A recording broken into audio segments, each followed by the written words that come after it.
भाई साहब, ये होता है मैच जब दो बड़ी टीमें आपस में टकराती हैं, तो फिर ऐसा ही रिजल्ट आता है। दोनों टीमें अपनी पूरी एफर्ट लगा रही हो और फिर जिनमें से जो अपनी नर्व्स पे अच्छे से कंट्रोल कर ले और फिर वही एंड में मैच जीतता है। ऑस्ट्रेलिया का जिस तरीके से स्टार्ट ऑस्ट्रेलिया को मिला था और उन्होंने इतना बड़ा टारगेट सेट कर दिया 389 का, जो कि दिखने में ही जो है बिल्कुल पहाड़ जैसा लगता है, लेकिन उसके जवाब में न्यूजीलैंड ने जो इंटेंट और अग्रेशन शो की है, कहीं से ऐसा नहीं लग रहा था पहली बॉल से कि न्यूजीलैंड वाले इस टारगेट में को चेस करने के लिए नहीं आए।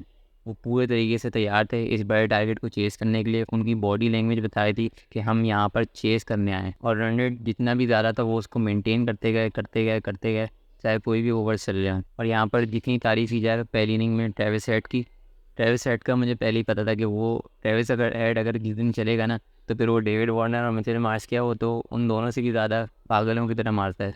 तो ट्रेविस हेड तो अच्छा चला, तो फिर आप सबको पता चला क्या इनिंग्स खेली है वो भी। और फिर उसके जवाब में चेजिंग में जो सचिन रविंद्रन ने इनिंग खेली है, 23 साल की उम्र में वर्ल्ड कप की 2 सेंचुरियाँ उसके पास हैं, और क्या बेहतरीन प्लेयर है। वर्ल्ड कप के इतने बड़े मैच के इतने बड़े प्रेशर मोमेंट पे उसने सेंचुरी मारी और तकरीबन काम पूरा करके चला गया था।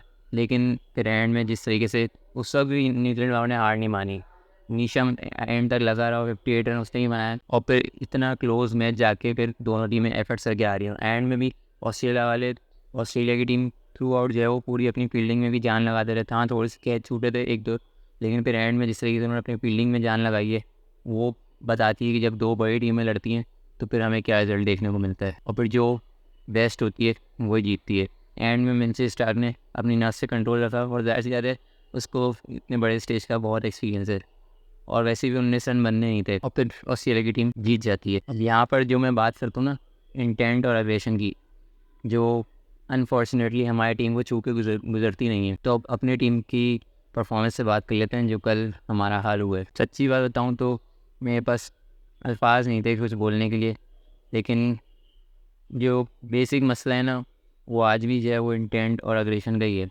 आज हमने देखा ऑस्ट्रेलिया को, न्यूजीलैंड को, जिस अग्रेशन और जिस इंटेंट के साथ वो लोग खेल रहे होते हैं, 350 400 वो अपने माइंड में रख के आते हैं, तब जाके वो 370 380 के आसपास फिनिश करते हैं।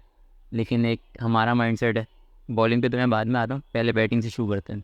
एक हमारा माइंडसेट है 270 280 290 300, इसके आसपास अगर हम घूमते रहेंगे इतनी अच्छी बैटिंग सरफेस पे भी, बिल्कुल फ्लैट ट्रैक्स पे, तो फिर भाई आप बहुत पुरानी क्रिकेट खेल रहे हो। आप जो है फिर आज के दौर में कम्पीट नहीं कर सकते।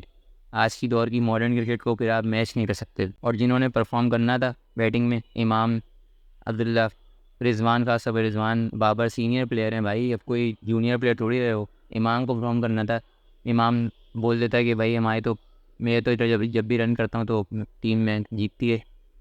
तो भाई ऐसे कुछ नहीं होता, आपको डी कॉक जैसी इनिंग खेलनी पड़ेगी। 70 बॉलों पे 70 रन आपके जो है वो उस वक्त भी किसी काम के नहीं थे, और कल तो आपने कोई परफॉर्म किया भी नहीं है। तो मेरे हिसाब से तो आप डोमेस्टिक में जाओ और जाके ना मॉडर्न क्रिकेट की तरफ फोकस करो, क्योंकि अगर ऐसे ही हम लोग का चलता रहेगा और पुरानी तर्ज की क्रिकेट हम लोग खेलते रहेंगे, तो फिर आगे क्रिकेट में हमारा सर्वाइवल नहीं हो सकता। Same goes for Babar Azam. भाई आप इतने बड़े प्रेशर में खेल रहे हो, पूरी बैटिंग आपके अराउंड घूम रही है, और उसमें आप ही सबसे ज़्यादा डॉट बॉल कर रहे हो। जबकि अगर टीम को अग्रेशन की मोड की तरफ लेके जाना है तो कैप्टन ही वो होता है कि जो अग्रेशन स्टार्ट करता है, तो फिर टीम का जो है वो मोमेंटम बनता है और फिर वो उसके पीछे चलती है उस अग्रेशन की तरफ। लेकिन जब आपका कैप्टन ही जो है वो 60 70 बॉलों पे अपनी 50 कर रहा होगा और उसके बाद फिर आउट हो जाएगा, तो फिर तो कुछ नहीं हो सकता। बड़ी इनिंग की एक्सपेक्टेशन रखते हैं हम बाबर आजम से, और बड़े मोमेंट पे जब बड़े मैच आते हैं उस वक्त बाबर आजम कुछ नहीं कर पाता।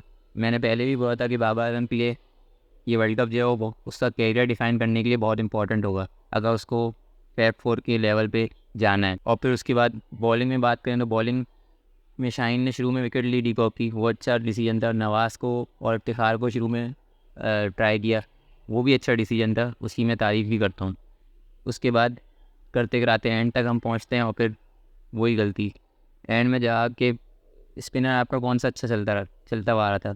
उसामा चलता हुआ था। नवाज़, उसामा के 8 ओवर में 45 या 48 रन उसने लिए थे और 2 विकेट ली थी। नवाज़ ने एक भी विकेट नहीं ली थी।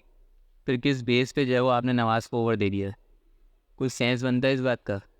नहीं बनता ना। और मेरे हिसाब से तो वो ओवर उसामा मीर का बनता था, भले से उसको रन पड़ जाते, लेकिन भाई लेग स्पिनर की उस पर ज़्यादा चांस होगा, लेफ्ट आर्म स्पिनर पे ज़्यादा चांस होगा।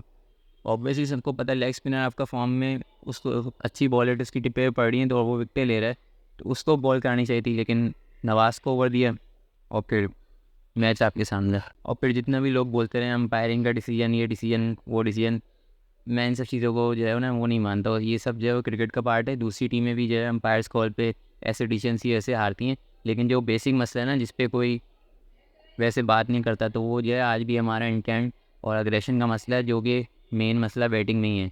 बॉलिंग तो हमारी फिर भी कुछ कर कर आके मैच फंसा ही देती है, लेकिन जो आपका बेसिक मसला है ना, वो मानो या ना मानो, वो बैटिंग का मसला है, वो इंटेंट का मसला है, वो अग्रेशन का मसला है। अगर जब तक आप मॉडर्न डे क्रिकेट को अडॉप्ट नहीं करोगे, मॉडर्न डे क्रिकेट की तरह खेलना शुरू नहीं करोगे, तो फिर आपका क्रिकेट में सर्वाइवल नहीं है। ख़ास तौर पे जिस पे 350 बनता है, वहाँ पे अगर आप 300 भी नहीं करोगे तो फिर कौन सी टीम आपको डिफेंड करने देगी। यहीं तक रखते हैं वीडियो, मिलते हैं किसी और वीडियो में, तब तक के लिए अल्लाह हाफ़िज़।